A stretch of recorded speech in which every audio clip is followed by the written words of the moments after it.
it's now time for the children's story.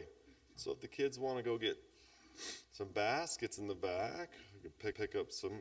Pastor Tom has our children's story.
Molly was born to serve. She was smart. She was somewhere in Missouri, and she was purchased by a man we'll call Bart, because placed alongside a big wooden box with wheels on it and a canvas cover that's in a line of a whole bunch of other things like this. What do you think it is? A bunch of wagons. This was a wagon train. It was going to Oregon. And on the Oregon Trail, there was a lot of things to be aware of and to think of. And Bart, the human owner of Molly, had decided that he was going to be prepared. And so as they were leaving Missouri, he had loaded her up with something kind of on the heavier side. It was, well, several feet long, made out of really heavy metal. And Molly didn't understand what it was. There were some other metal objects that he had put in some sacks and some other things that they smelled a little bit like fire to Molly, which she didn't really like very much, but it wasn't quite the smell of a wood fire. Anyway, she was somebody who wanted to help, and she wanted to be a good servant for these two-leggeds that were taking her west. Now, it so happens that there was an attack.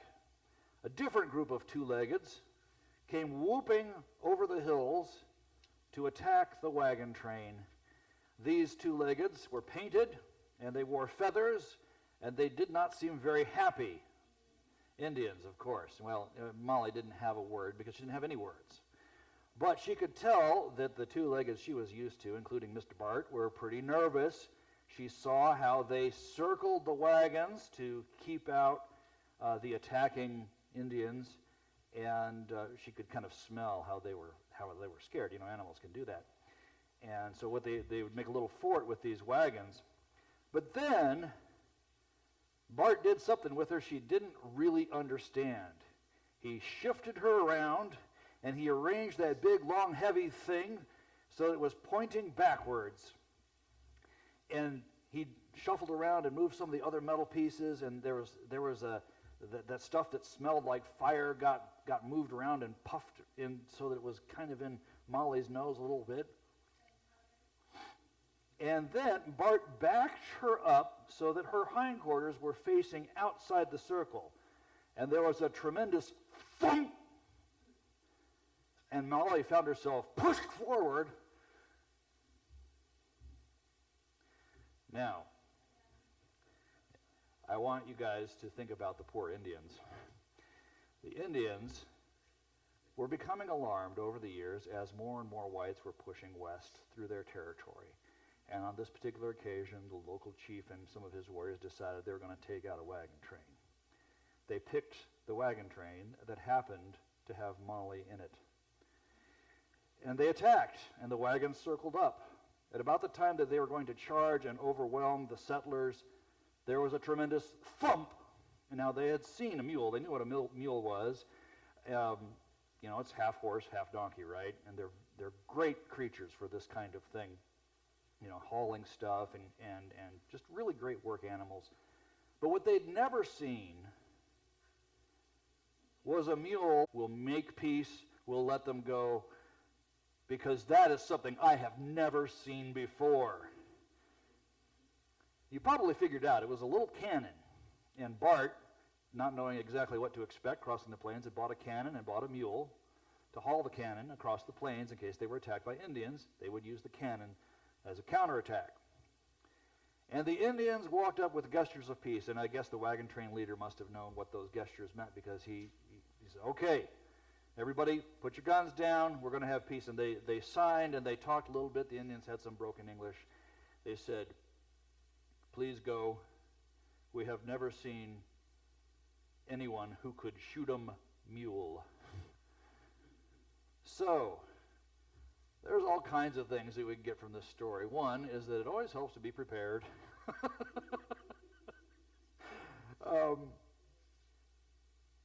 Another thing that I learned from this story is that you might not understand what's going on, but there's still a plan that you're a part of. Molly didn't know what gunpowder was. She just knew about the smell, and she didn't know what those heavy objects were that she was carrying around, but that was what her master wanted her to do. And it ended up saving the day. I'm not sure if she understood that it saved the day. She might have had sore ears after the cannon went off, for all I know. It might have just been a time of suffering for her. And the story's a good one because it ends without people getting killed. So that's good. I think of the wonders of God. The Indians saw this mule shooting at them, facing away from them. If you could just picture that. There's this verse in 1 Corinthians says, what neither ear has heard nor eye has seen, the things that God has prepared for those who love him. And then these are things that God has revealed to us by his Spirit. As cool as a shooting mule is, there are things in God's world and God's plan that are even more wonderful than that. Just be on the lookout for them, both in this moment when you're going back to your seats and going forward in time. You can go.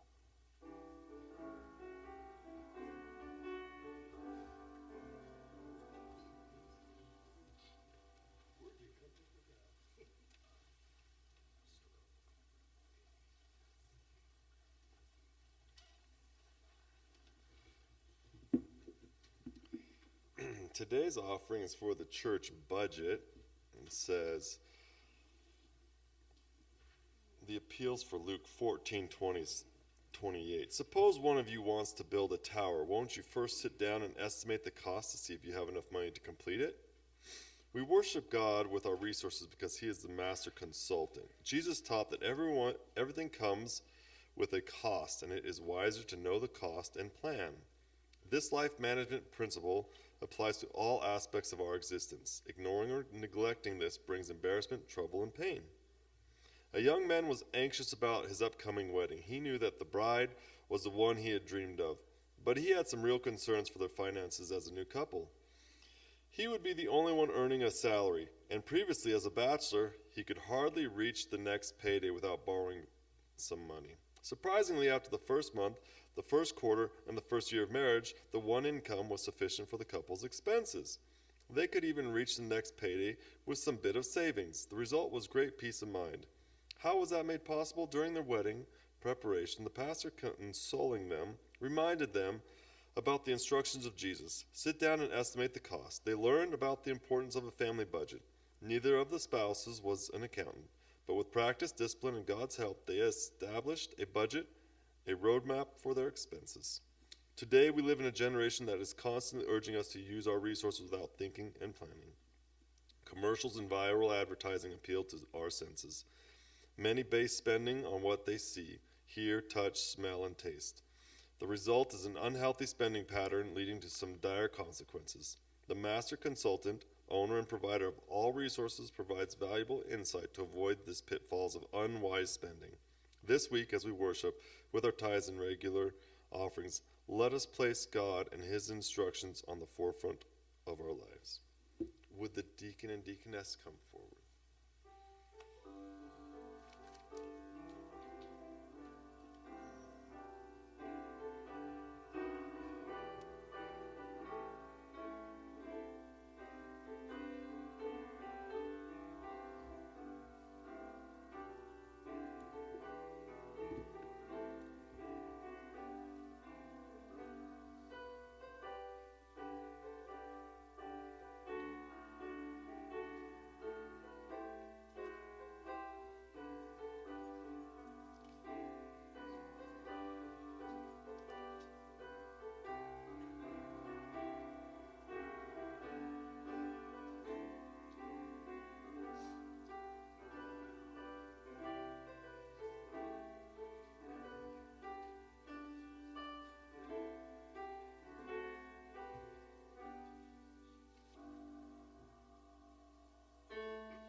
As offerings of our love, our grateful heart acknowledge all as blessings from above.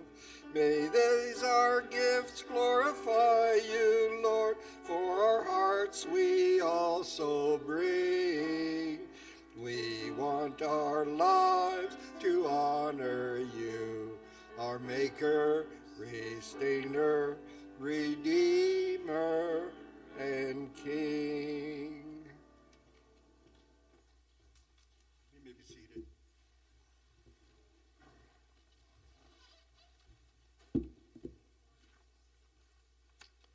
I don't know why Sean doesn't have everything on the screen for me today, but that's okay. That's fine. I like to read it anyway. I complain about it when it's on. It's off, so I'm going to complain that it's not on. Today's scriptures found John 13 through 17. I could say you can read it on the board, but it's not working, I guess. John 13 through 17. It says, "You call me Lord, and that's right, because I am your Lord. So if I'm willing to do anything to serve you, even what you consider a menial task like washing dirty feet, you should be willing to do the same for one another, no matter how demeaning it might seem for you. I've love. That's how I want you to love each other. You see, a disciple should not feel that he's above doing what his master does, nor should he who is sent on a mission feel greater than the one who sends him. If you understand what I'm saying and do it, you will be happy."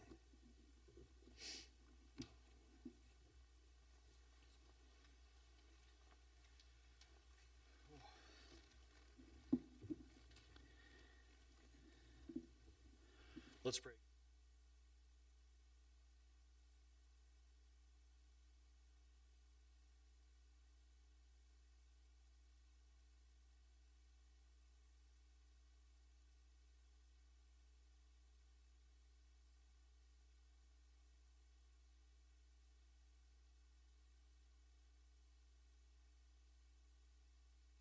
A student shows up to take a test, and the grades come back. Now, either it's a good grade or it's a bad grade. And if it's a good grade, why? Well, obviously, that student is really intelligent and studied hard. But if it's a bad grade, it's because the teacher was not a good teacher, the questions were unfair, and there wasn't enough time to finish the test properly. We call this cognitive event the self-serving bias. You know, they've checked out college students on the self-serving bias, and most college students will tell you that they are better than average at overcoming the self-serving bias. Don't think about it too much. It's okay. How's your humility? I assume that mine's bad Because the second you start thinking that you're humble, you cease to be humble. Right? You ever remember a song? I was going to play it, but I decided it was going to be too distracting to actually play the song. There's an old song, Humble Me so I can do thy will. I see some heads nodding. I love the song. You can play it with a nice blues flair. There is a tree in paradise. The pilgrims call it the tree of life. Humble me so I can do thy will. Humble me so I can do thy will.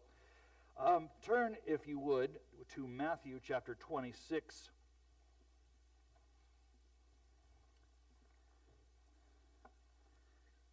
And we're going to read a story that I am sure most of you have heard. If you haven't, well, this is one of those episodes that appears in all four Gospels, and each one includes a different set of details. Matthew chapter 26, I'm going to start reading verse 47. Because it is Communion Sabbath, I'd like to stick to stories about the Passion of Jesus, and here is part of the arrest account. While he was still speaking, Judas, one of the 12, arrived. With him was a large crowd armed with swords and clubs, sent from the chief priests and the elders of the people. Now the betrayer, that's Judas, had arranged a signal with them. The one I kiss is the man, arrest him. Going at once to Jesus, Judas said, Greetings, Rabbi, and kissed him. Jesus replied, Friend, do what you came for. Your Bible might say, friend, why have you come? And then the men stepped forward, seized Jesus, and arrested him. With that, one of Jesus' companions reached for his sword, drew it out, and struck the servant of the high priest, cutting off his ear. He missed. Put your sword back in its place, Jesus said to him, for all who draw the sword will die by the sword. Do you think I cannot call on my Father, and he will at once put at my disposal more than 12 legions of angels? But how then would the scriptures be fulfilled that say it must happen in this way? Have you heard the story before? Okay. If it's new to you, that's okay. I'm not trying to exclude anybody. What's missing from Matthew's account? Remember, this is in all four Gospels, so there's different details. What did you notice was not there? Okay. The ear doesn't get put back on in Matthew's account. That's in Luke. Luke also includes this question, Lord, shall we strike with our swords? And they don't wait for an answer. They just start swinging. Obviously not trained soldiers, because ear, not head. What else is missing?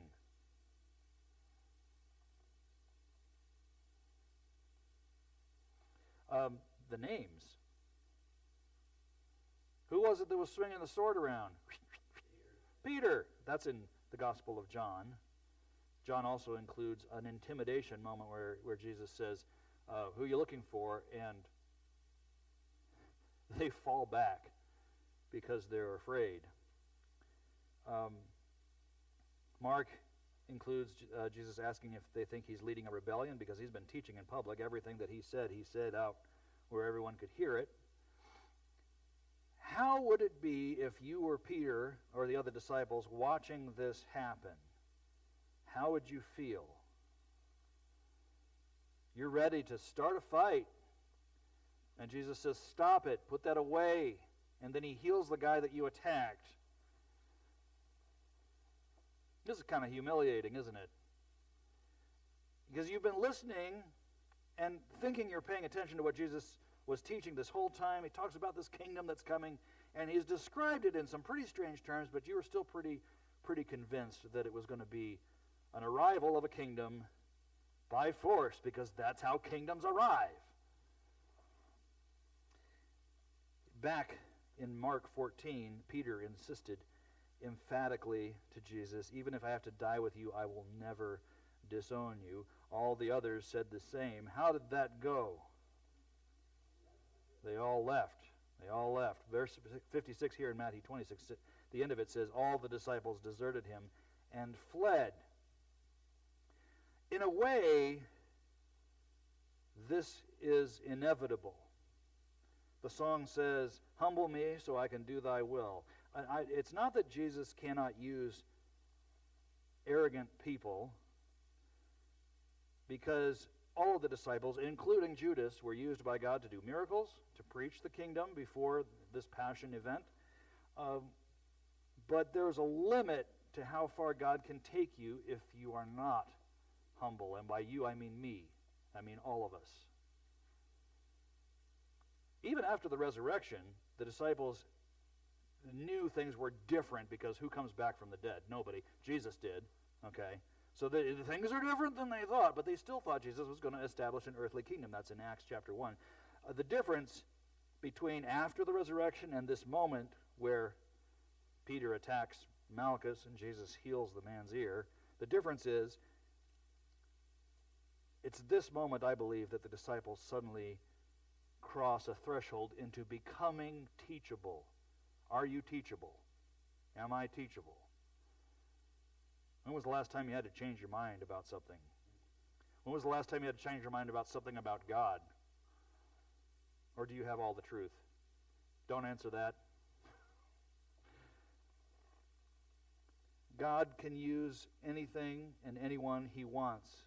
But if we're going to serve him as his children and not as his tools, he has to make us teachable. And so this moment is a moment of humiliation. They had to be humbled. Jesus had tried to give them a warning. Ryan read for us about how Jesus said, hey, if I'm going to wash your feet, that means that you guys have got to serve too because you're not above me. We're not above him. We call foot washing the ordinance of humility. Boy, that sounds religious, doesn't it? What's an ordinance? Sounds like a mandate, okay? If you don't have the letter I in there, you end up with something that explodes, a bit like that mule. Ordinance, it's an establishment. It's something that we're expected to observe. What's humility? What does it mean to be humble? Maybe we should define our terms before we do anything else, right? Okay, meek, that's a synonym. In fact, some Bibles say meek instead of humble. All right? There is so much to say about this, and we're limited in our time because the most important part of the service is going to be foot washing and then the table. So I don't want to spend too much time on this, but humility is not weakness, and it's not weirdness. My friend Jake's an Anglican pastor. They rent from us over at our sister church, Oasis. He washes feet once a year in their denomination. He says, it's so weird. It is weird, but it isn't just weird. It's an opportunity for us to start realizing that God is God and we're not. Turn to the person next to you and say, God is God and I'm not.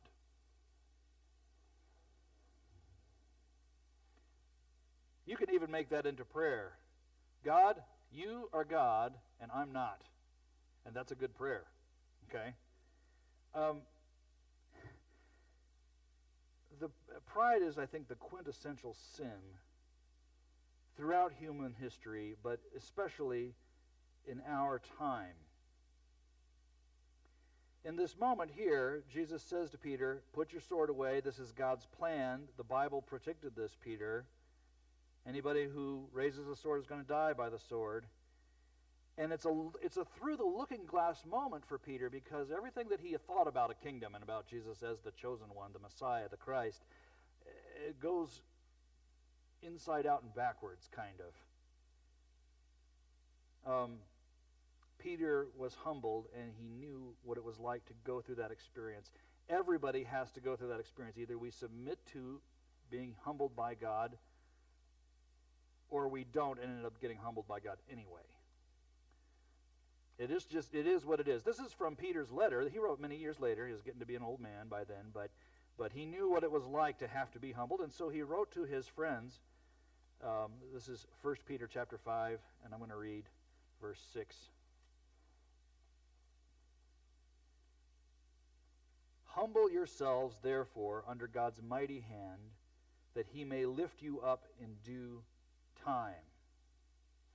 So, I can submit to God voluntarily, or I can continue in pride until that is no longer an option. There's a verse in Philippians Famous verse, at the name of Jesus, every knee should bow in heaven and on earth and under the earth, and every tongue acknowledge that Jesus Christ is Lord, to the glory of God the Father.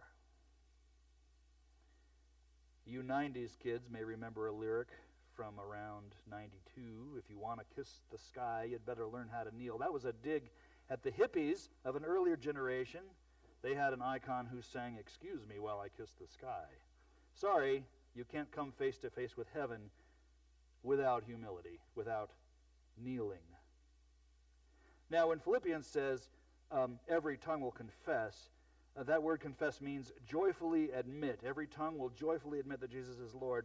Make of that what you want, but I don't want anyone to go through the humiliation of being humbled. I would much rather, myself and for you, that we would humble ourselves under God's mighty hand, that he may lift us up in due time. God doesn't exalt people until they don't need to be exalted anymore. How do you know if you need to be humble? Well, like we said at the beginning, if you think you're humble, you're probably not. I knew somebody that would talk about how humble they were, and I don't get it. I just assume that I'm a jerk. And the better you know me, the more you realize, oh, well, maybe he is.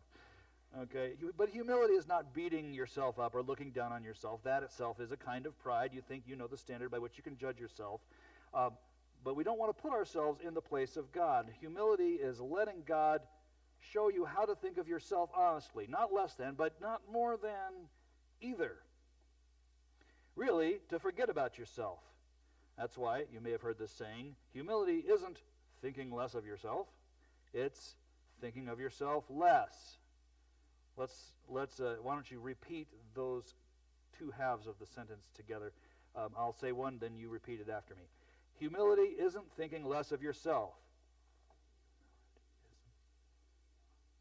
It's thinking of yourself less. You're getting it. It'll stick eventually if it hasn't already.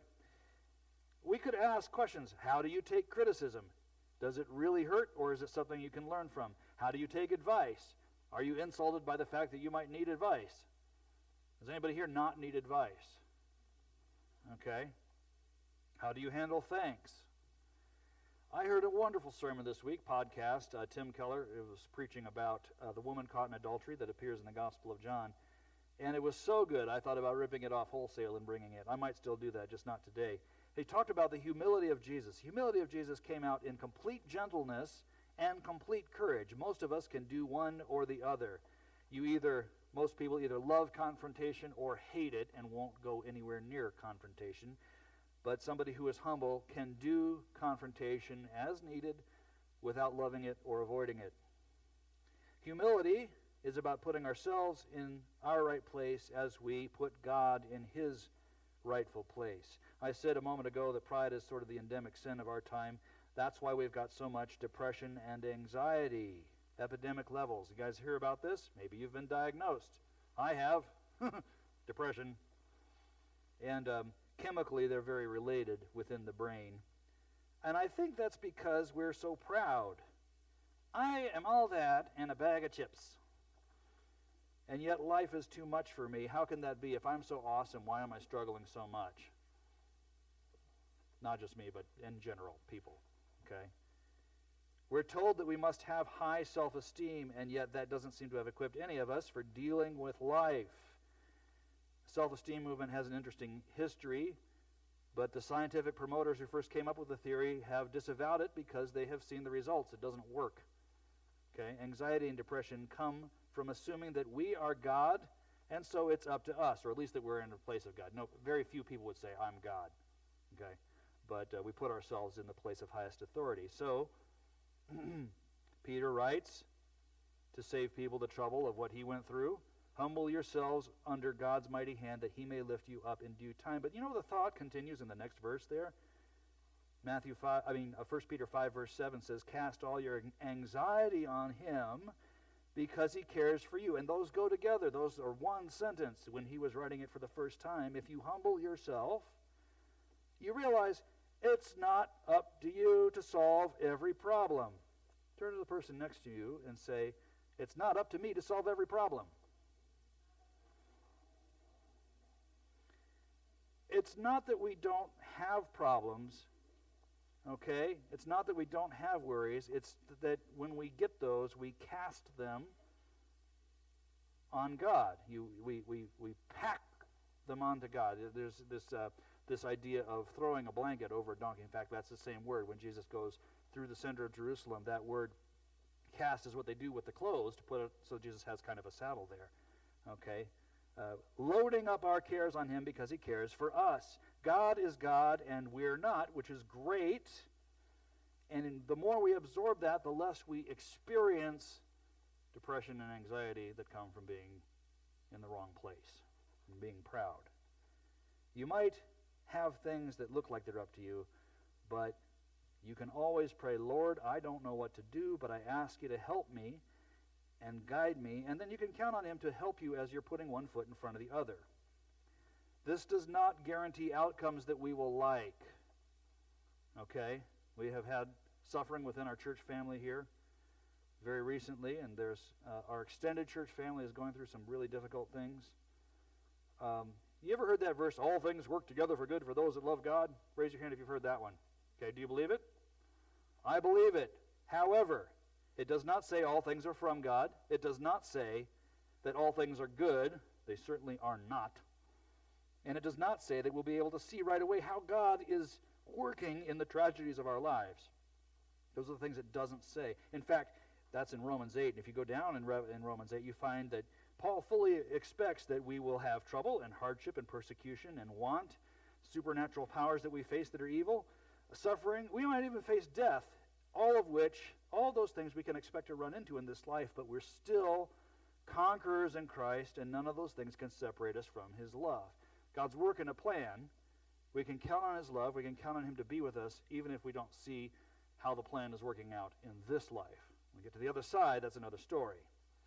Humility is letting God be God and not trying to take his place. So what I'm inviting you to is we go down and do the foot washing. We're dividing up into families, men and women, those three different groups there.